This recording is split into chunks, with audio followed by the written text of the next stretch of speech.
It has become my custom on these videos to repeat that I truly appreciate all your comments, and that while I don't have the time to respond to them all, I do my level best to read them all, and that they definitely affect the content of these presentations.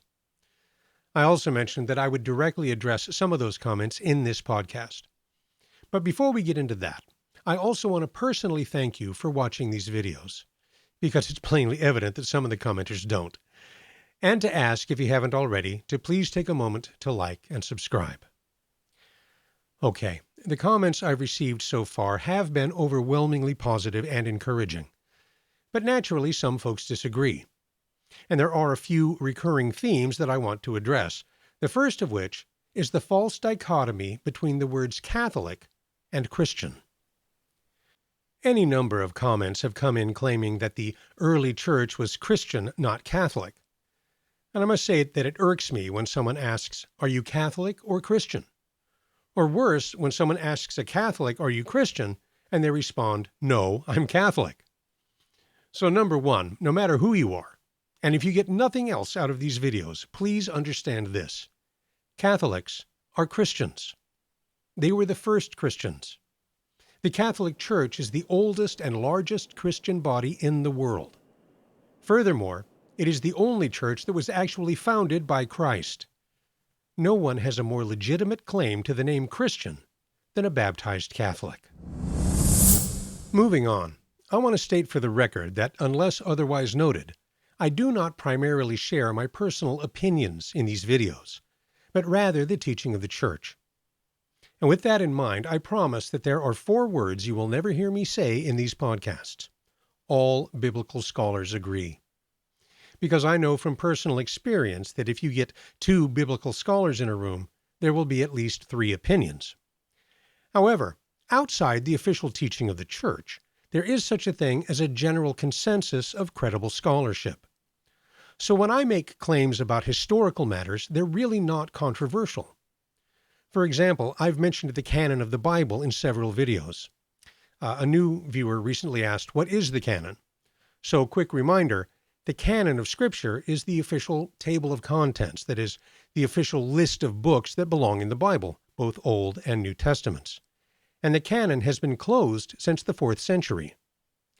And yet one person said, differences in the biblical canon persisted until the Reformation and the Council of Trent, and even the Council of Florence proposed a canon different from that of Trent. Now, this statement is an example of fundamentalist polemics that goes against the known facts. Not only secular histories, but even standard Protestant referent works agree with the Church regarding the biblical canon. For example, Schaff's History of the Christian Church, which states, "The Council of Hippo in 393 and the Third Council of Carthage in 397, under the influence of Augustine, who attended both, fixed the Catholic canon of the Holy Scriptures. This canon remained undisturbed till the 16th century and was sanctioned by the Council of Trent at its 4th session." The challenge of the 16th century being the removal of some of the canonical books by the Protestant reformers. Likewise, the Oxford Dictionary of the Christian Church says, "In 382, St. Damasus gave a complete list of the canonical books of both the Old and New Testament, also known as the Gelasian Decree, because it was reproduced by Gelasius in 495, which is identical with the list given at Trent." Trent did not set the list of books, but rather dogmatized the existing biblical canon against the encroaches of Protestantism. And I might add that the words canon and canonicity did not appear in the decrees of the Council of Florence, which did, however, affirm the inspiration of the biblical books. And yet more than one commenter repeated the unsubstantiated claim that the lists from Rome, Hippo, Carthage, and Trent are not identical. Now, the well-known fact is that all the books are the same in every case, although there are some differences in nomenclature. For example, Pope Damasus I's Old Testament list mentions Esdras 2 books. But Trent condemned 1st and 2nd Esdras. Isn't that a contradiction? Well, no, because there were 4 books of Esdras, 2 of which, that the old Douay Rheims Bible refers to as 1st and 2nd Esdras, are what modern Bibles call Ezra and Nehemiah. However, the 2 apocryphal books of Esdras are sometimes called 1st and 2nd Esdras. So what we're dealing with here is just a failure to make an important distinction. The dogmatic decision of Trent regarding the canon includes Ezra and Nehemiah, but rejects the two apocryphal books of Esdras. Furthermore, it should be noted that, unlike Catholics and Protestants, some Orthodox communities accept all four books of Esdras, as well as other apocrypha, like the Prayer of Manasseh and the so-called 151st Psalm, which brings up another objection. One commenter said, Saint Athanasius of Alexandria was the first one to compile books used in the Church, and thus it is an Orthodox who started it all. Our Bible contains proper set of Old Testament books that are based on Septuagint, while Latin heretics have removed some for whatever but false reason. Well, first things first, Athanasius of Alexandria was a Catholic, and he's only one of various church fathers who proposed lists of biblical books. Further, the Catholic canon of the Old Testament is based on the Septuagint Greek translation, sometimes referred to by scholars as the Alexandrian canon, which has 7 more books than the so-called Palestinian canon preferred by Protestants. That's why Catholic Bibles are bigger than Protestant Bibles, but they do not include apocryphal books. In a related argument, another commenter suggested that since the councils of Rome, Hippo, and Carthage were not ecumenical councils, but only local councils, their decisions were not binding on the whole church. Now, the word ecumenical comes from the Greek oikumenikos, which means from the whole world, because such councils are attended by bishops and other church leaders from various territories. In the 2,025-year history of the Catholic Church, there have been 21 such councils. Of course, this line of argument hinges on the point that the Orthodox reject the supremacy of the Roman See. And the papacy is another topic for another video. But for now, suffice it to say that while Athanasius and others proposed a list of biblical books, it was Pope Damasus I whose biblical canon was authoritative. That canon was duplicated by Hippo and Carthage. It was only the fact that debate continued in some quarters that prompted Pope Gelasius, a century later, to reiterate Pope Damasus I's original canon to show that Hippo and Carthage agreed with it. And, as Pope Damasus' legitimate successor, Gelasius exercised his own authority to put an end to the controversy.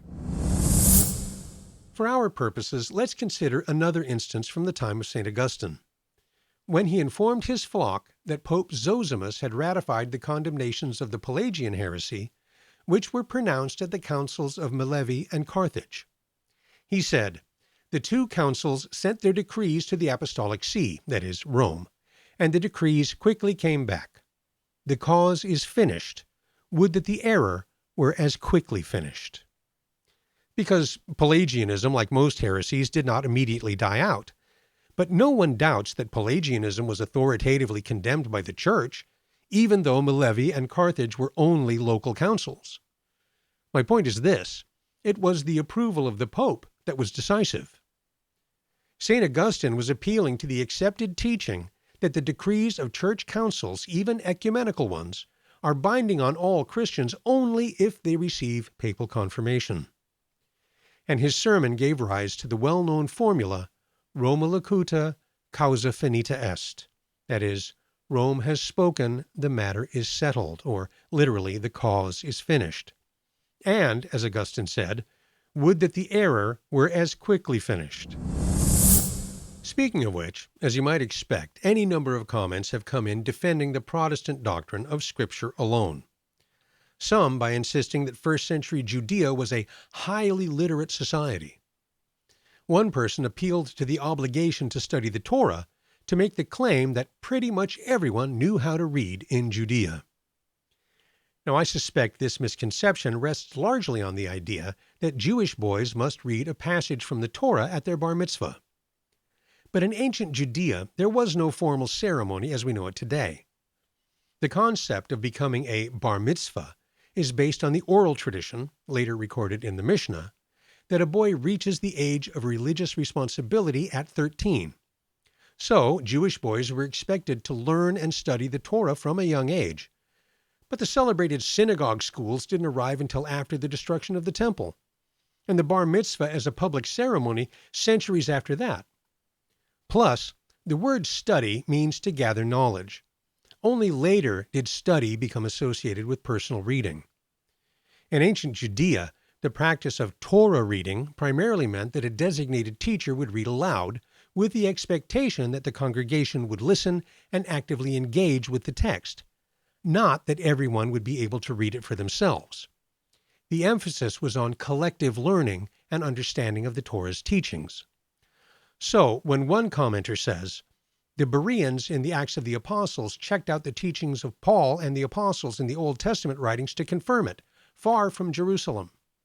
Jesus, raised as an ordinary Galilean boy, had discussions with the highest teachers in Jerusalem. Reading and writing was a technology everyone needed to have back then, or you would be at a disadvantage. Again, suggesting that everyone could read.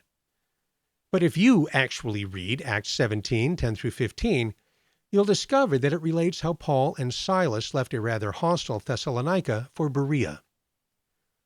Upon their arrival, they immediately went to the Jewish synagogue. The people there were more receptive than those in Thessalonica. They received the word with great eagerness, and they examined the Scriptures every day to check whether these things were so. Does that mean they individually looked up verses in their own personal copies of the Bible? No. In ancient times, there were no modern books, and low literacy rates virtually guaranteed that most would not have been able to read for themselves anyway. Hence, as the Scripture points out, these exchanges between Paul, Silas, and the Berean Jews happened in the synagogue, where one would expect to find scrolls of the law, the prophets, and the Psalms, as well as a rabbi to compare them to Paul's preaching.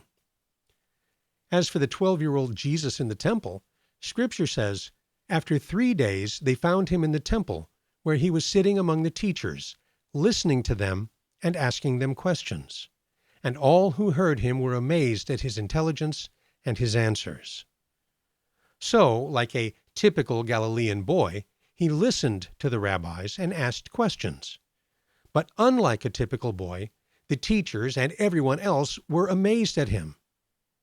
Compare that to his public ministry. John 7:15 says that, once again, the Jews were astonished, and they wondered, how has this man acquired such knowledge when he has never studied? In other words, the people want to know how Jesus can teach like a rabbi when he was never trained by one, and never quotes his master. None of which suggests a particularly high rate of literacy among the Jews of the first century. In ancient times, there was a professional class of people who could read and write. They were called scribes. We know that even Paul dictated one of his letters to a scribe named Tertius. But when a typical person wanted to send a letter, he would dictate it to a scribe, and the recipient would have another scribe read it to him.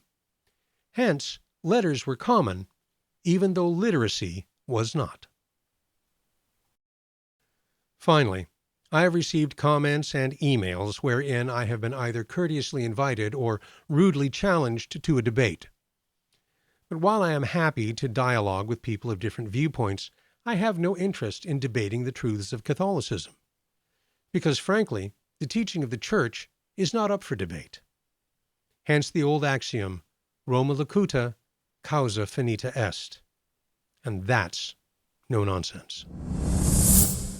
Okay, I try to keep these videos brief, but obviously many volumes have been written about the doctrines of the Catholic faith. But if you like, I can do more of these follow-up videos. Just let me know in the comments. And while you're at it, kindly like and subscribe. That's it for now.